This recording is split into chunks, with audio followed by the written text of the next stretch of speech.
जिल्हा पालघर. मी आज तुम्हाला सावित्रीबाई फुले यांचे विषयी 2 शब्द सांगणार आहे.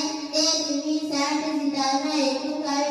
सावित्रीबाई फुले हे आपल्या देशाच्या पहिल्या महिला शिक्षिका होते. त्यांचे जन्म 3 जानेवारी 1831 मध्ये सातारा जिल्ह्यातील नायगाव येथे झाला. त्यांचे आईचे नाव लक्ष्मीबाई आणि वडिलांचे नाव खंडोजी नवसे पाटील हे होते.